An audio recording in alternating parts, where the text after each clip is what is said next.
Rebonjour, chers frères et sœurs.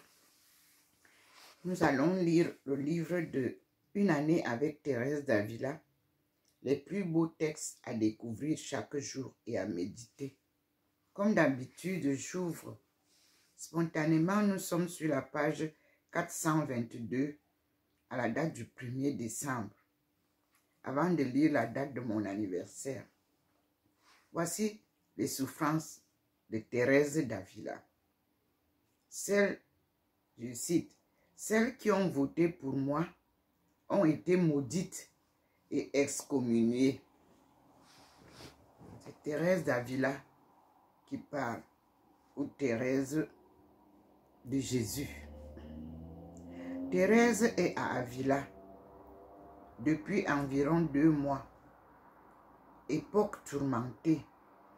À Madrid, le nouveau nonce Felipe Sega s'oppose à elle et à son œuvre.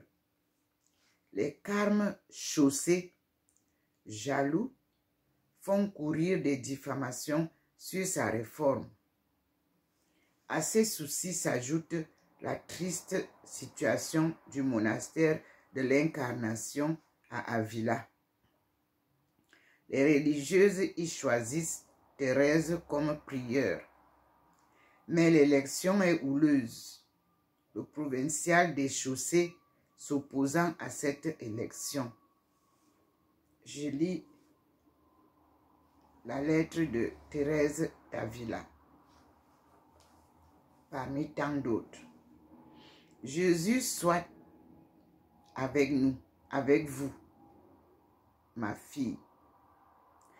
Jésus soit avec vous, ma fille. Le mois passé, je vous ai écrit par un muletier de cette ville, comme l'a fait mon frère. 3 points entre crochets. Notre père Gratien va mieux et garde sa charge de visiteur.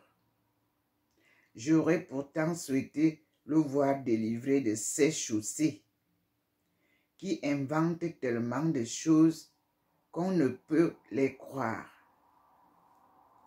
Ce qu'il y a de bien, c'est que tout leur retombe dessus et tourne à notre avantage. Ce qui est bien, ce qu'il y a de bien, c'est que tout leur retombe dessus et tourne à notre avantage. Point. 3 points entre les crochets, fermez les guillemets, la parenthèse, et nous allons à la ligne, pardon, et nous ouvrons d'autres crochets. J'ai la tête dans un triste état, dit Thérèse d'Avila. Recommandez-moi à Dieu. Demandez-lui d'éclairer ses frères pour leur salut. Point à la ligne. Je vous assure qu'il se passe ici, à l'Incarnation, une chose que je n'ai jamais vue. Par ordre de Tostado, le provincial des chaussées,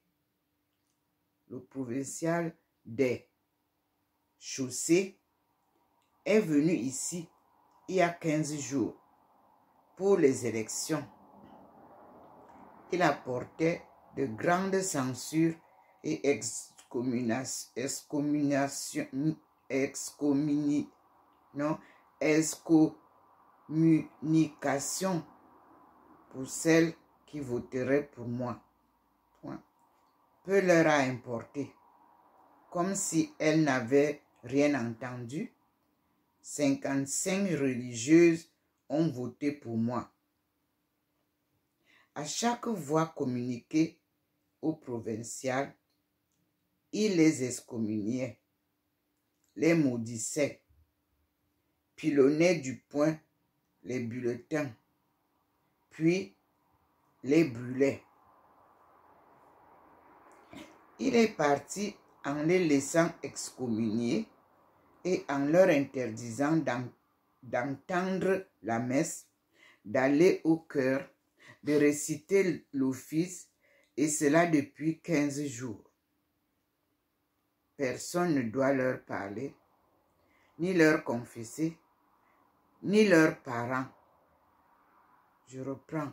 Personne ne doit leur parler, ni leur confesseur, ni leurs parents. Point à la ligne. Ce qui m'amuse le plus, c'est que le lendemain de ces élections passées au pilon, le provincial est revenu les appeler pour qu'elles votent à nouveau. Elles ont répondu qu'elles n'avaient pas à revoter l'ayant déjà fait. Voyant cela, il les a à nouveau excommuniées. Il a appelé les 44 qui n'avaient pas voté pour moi, a élu une autre prieure et l'a fait savoir à Tostado pour confirmation. Point à la ligne. La confirmation a été donnée, mais les autres restent fermes et disent qu'elles ne veulent ni obéir qu'à titre de vice-prieure.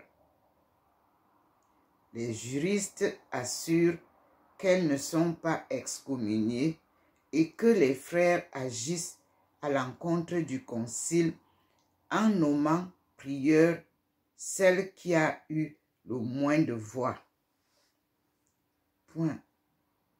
Elles ont fait dire à Tostado qu'elles me veulent comme prieure. Il s'y refuse et dit que si je veux aller là-bas en tant que prieur, ce sera insupportable. Je ne sais pas comment ça va finir. Voilà en résumé ce qui se passe. Tout le monde est scandalisé de voir pareille offense. Moi, je pardonnerai de bon cœur aux sœurs si elles voulaient me laisser en paix, car je n'ai nulle envie de me fourrer dans cette Babylone, qui plus est avec ma mauvaise santé, et j'en ai encore moins quand je suis là-bas. Que Dieu arrange tout pour sa gloire et me délivre d'elle. Point d'exclamation. À la ligne. Je désirerais vraiment m'entretenir avec vous de bien des choses qui me consolent. Un jour viendra où j'aurai plus de temps et un messager sûr pour porter ma lettre. Signé à Marie de Saint-Joseph à Séville, Avila, le 22 octobre 1577.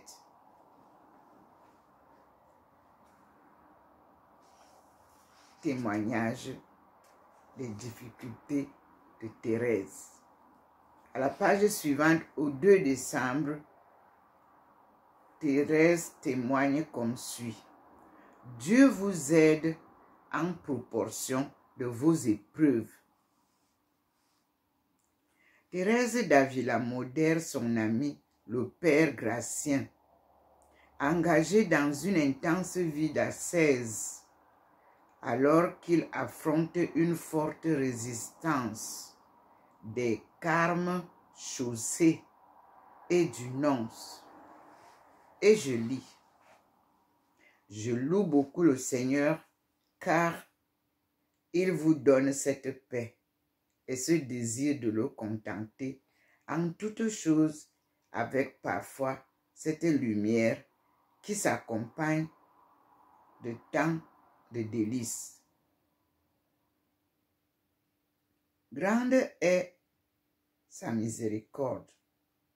Finalement, Sa Majesté vous aide en proportion de vos épreuves, et comme elles sont grandes, Grandes aussi sont des grâces.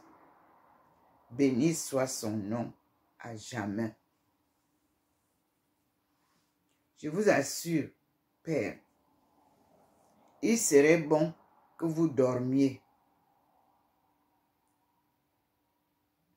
et vous ne sentirez la fatigue qu'au moment où votre tête ira si mal qu'il n'y aura plus de remède. Vous voyez comme votre santé est importante. 2 points. Laissez-vous guider par la vie des autres, par amour de Dieu. Finissez-en avec vos projets, si nécessaire soit-il, et laissez l'oraison pendant les heures dues à votre sommeil. Faites-moi ce plaisir, car bien souvent, le démon, quand il voit de la ferveur, suggère de grandes choses pour le service de Dieu afin d'entraver le bien par un bout quand il n'y parvient pas par un autre. La lettre est adressée au père Jérôme Gratien à Pastrana, Alcala, Avila, décembre 1577. Fragment d'une lettre à la datation incertaine, dit-on.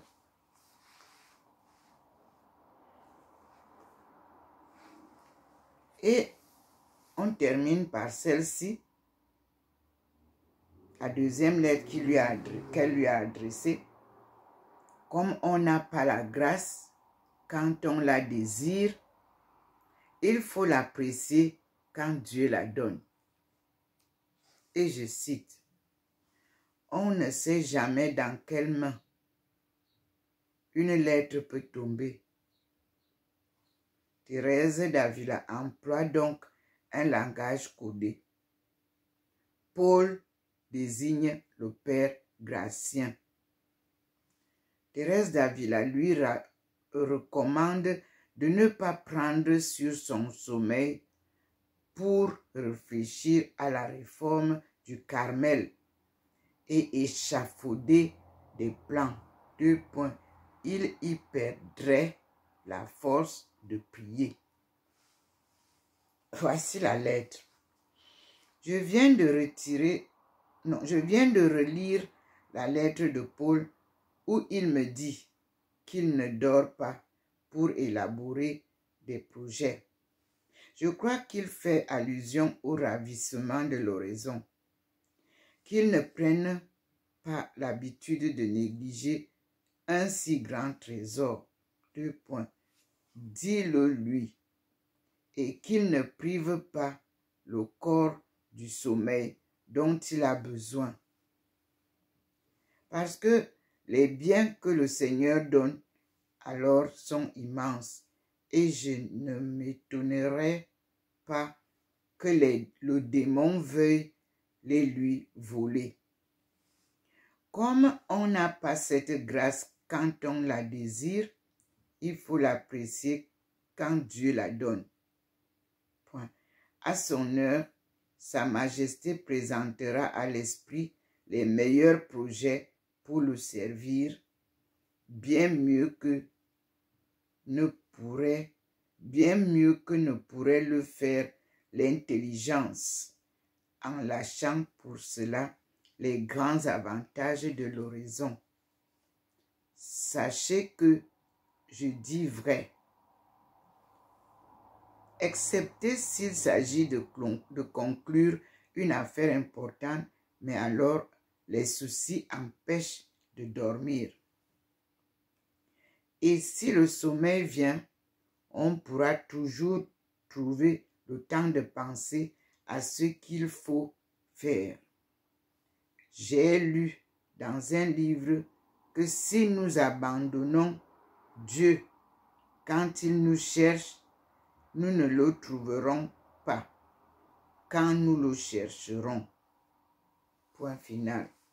C'est au Père Jérôme Gratien à Pastrana, Alcala, Avila. Décembre 1577. Sans doute le fragment d'une autre lettre à la datation douteuse. Merci Thérèse. Merci.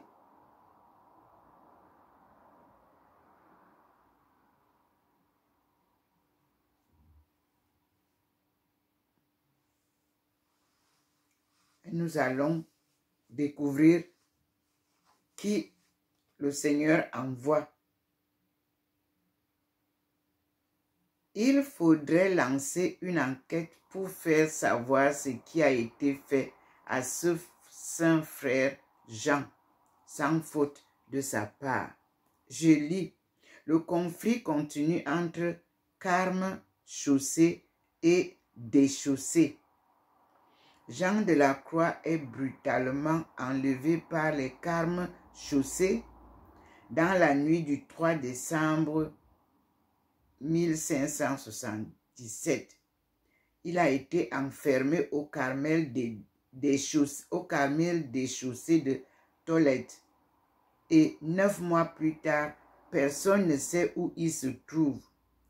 Partout commencent à être les conditions terribles dans lesquelles il était incarcéré jusqu'à son évasion dans la nuit du 17 au 18 août 1578. Et je lis la lettre. Trois points entre crochets. Je vous assure que je ne cesse de penser à ce qu'ils ont fait au frère Jean de la Croix, car je ne sais comment Dieu peut supporter pareille chose. Et encore, vous ne savez pas du tout. Point à la ligne. Pendant 9 mois, on l'a enfermé dans un petit cachot où il tenait à peine, tout petit qu'il est, sans même pouvoir changer de tunique et se trouvant proche de la mort. 3 jours avant qu'il en sorte, le supérieur lui a donné sa chemise avec de rudes disciplines, sans que personne puisse le voir. Je l'envie énormément. 2 points. Assurément, le Seigneur l'a jugé capable d'un tel martyre. Vrai, il est bon que cela se sache pour qu'on se méfie plus encore de ces gens. Dieu leur pardonne. Amen. Il faudrait faire une enquête pour faire savoir aux nonces ce qu'ils ont fait à ce saint frère Jean, sans faute de sa part. Point. C'est lamentable. Ici, c'est au Père Jérôme Gratien à Madrid, Avila, le 21 août 1578. Et c'était la date du 4 décembre que nous lisons. Puis, le Seigneur m'envoie vers la date du 5 encore, page 427. Nous étions en train de lire la page 426. 427 nous dit, Jean de la Croix est vraiment le père de mon âme. Jean de la Croix reprend son travail de consolidation de la réforme. Il est pour Thérèse d'Avila le modèle des directeurs spirituels. Point à la ligne. Voici la suite. Jean de la Croix reprend son travail de consolidation de la réforme. Il est pour Thérèse le modèle des directeurs spirituels. Et je lis. Je vous certifie que j'aurais bien aimé avoir ici mon père, frère Jean de la Croix, car il est vraiment le père de mon âme et l'un de ceux qui me faisaient le plus de bien quand je parlais avec lui. Profitez-en, mes filles, très simplement, car je vous assure que vous pouvez lui faire confiance, comme à moi-même, et que vous en serez très satisfait, car il est très spirituel, homme de grâce, homme de grâce, je reprends, homme de grande expérience et de culture. Point. Ici, il manque beaucoup à celles qui suivaient son enseignement. Remerciez Dieu pour sa présence auprès de vous. Je lui ai écrit de veiller sur vous et connaissant sa grande charité, je sais qu'il le ferait si besoin est. C'était en fin octobre 1578 à Avila, aux Carmélites des chaussées de Béas, que Thérèse a écrit. Merci Seigneur.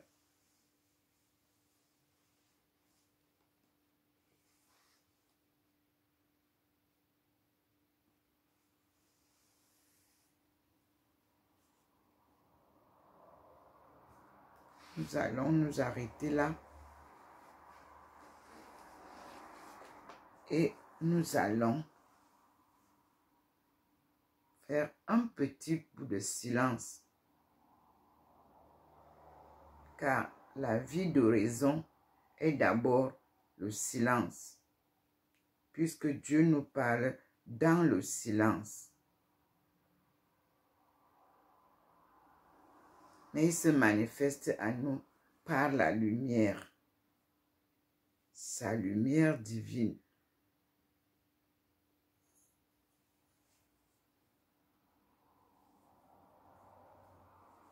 Et ce que Thérèse vient de dire est vrai. Même là où je suis, là, je somnole un peu. Parce qu'il y a beaucoup à lire. Donc, à la publication de ça, je vais un peu m'assoupir. Et je remercie Thérèse d'Avila.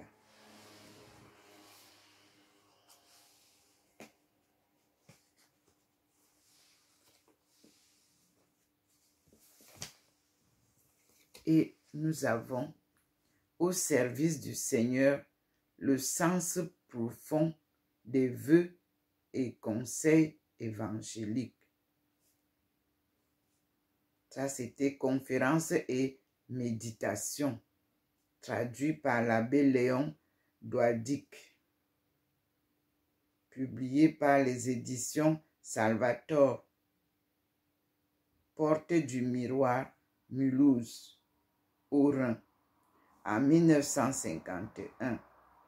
C'est la maison Casterman, Paris 66, rue Bonaparte, Paris 6e, Tournai, en Belgique, que ça a été publié.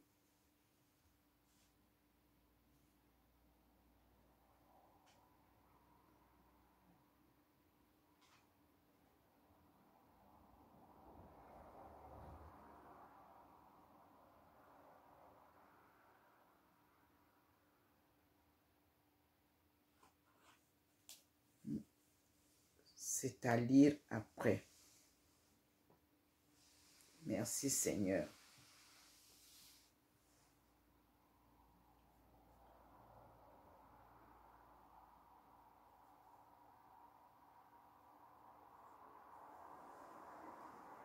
À tout à l'heure, mes frères et sœurs. Nous sommes bien sûr aujourd'hui le 9 juin 2024.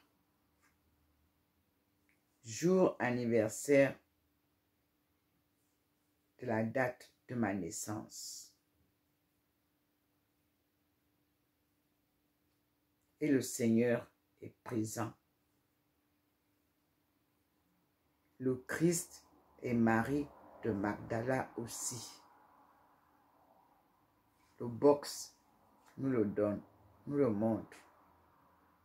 Et les bénédictions scintillent là-bas. Je vais essayer, étant ici, de vous montrer là vraiment. Et j'espère que le Seigneur nous permettra de voir ce qui se passe dans le box. On a la face de Jésus-Christ noire et on a Marie de Magdala et à côté, je suis là, habillée en blanc.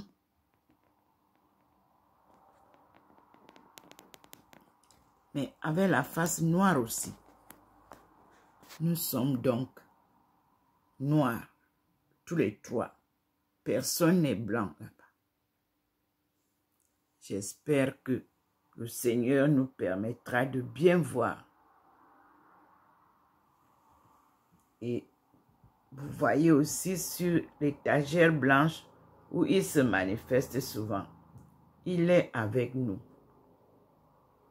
Le Dieu de bonté. Le Dieu de miséricorde. Dieu fait homme.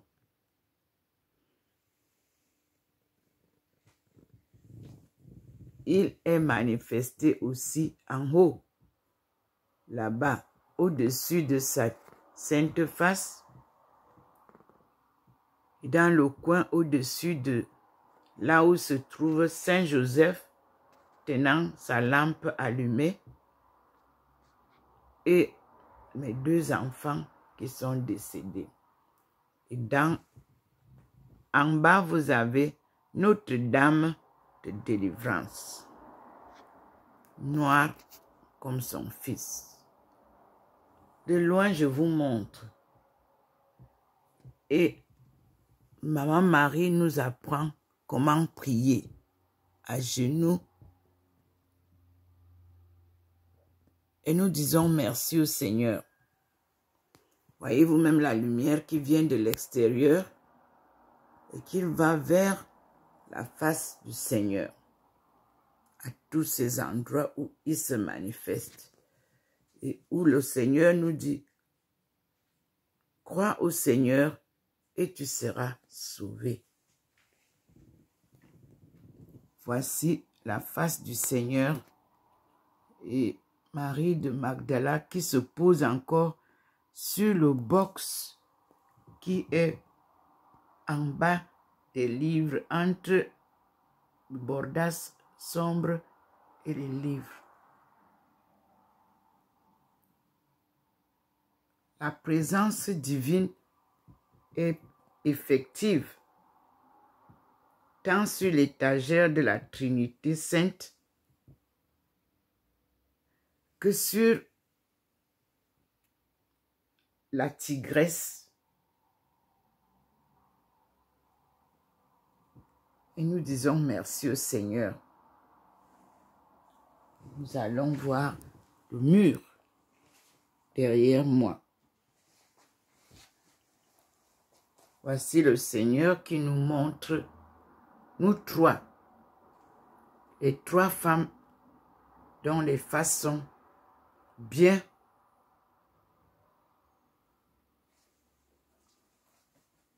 Là, vous avez Thérèse d'Avila en bas. Vous avez Ndomomelingi, Thérèse de la Sainte Face. Et derrière moi, Marie de Magdala.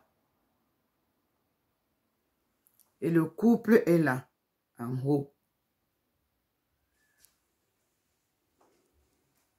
Nous voici ici.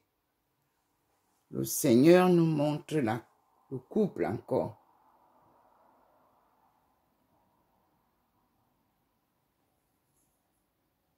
Au jour de noces.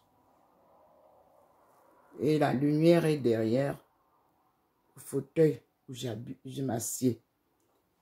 C'est le canapé. Vous avez la lumière qui vient de l'extérieur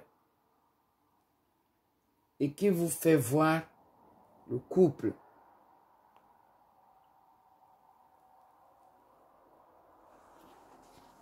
Nous allons voir l'extérieur.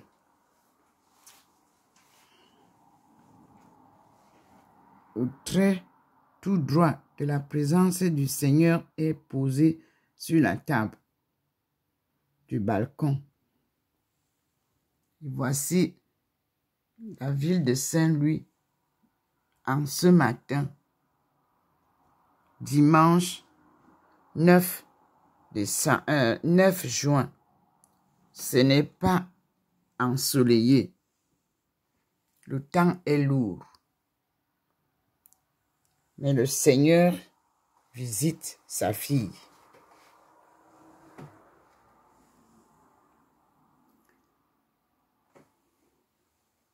Merci Seigneur.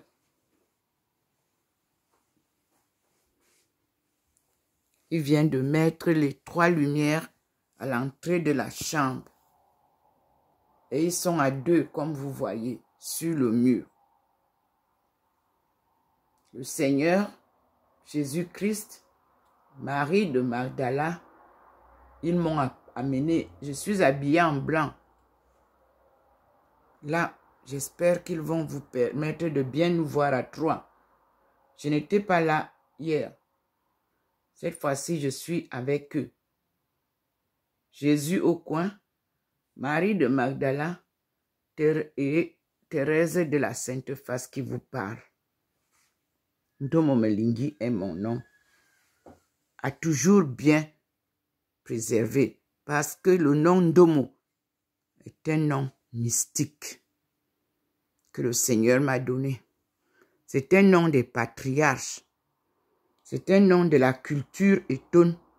C'est un nom de la culture des Bunti, devenus Buntu, c'est-à-dire les peuples de Dieu, les fils et filles de Dieu, devenus néants et esclaves sous le joug de la colonisation.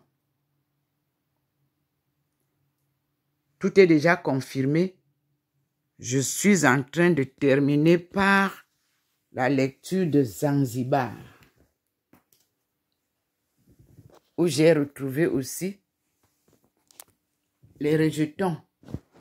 Après avoir trouvé ces rejetons-là hier en Afrique du Sud, le Seigneur nous présente aussi les rejetons à Zanzibar.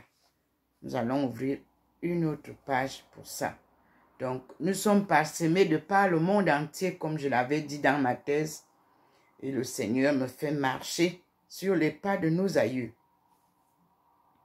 Nous allons tout retrouver, et c'est le Seigneur qui a décidé qu'il reprendra lui-même son peuple.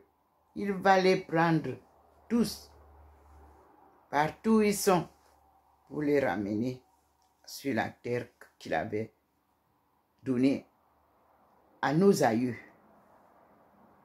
au jardin d'Éden. Nous disons gloire à Dieu. Louons-le, prions, glorifions Dieu, car il a décidé de venir sortir son peuple du chaos et combattre tous ceux qui les oppriment. Parole du Seigneur. Nous rendons grâce à Dieu. Alléluia. Amen.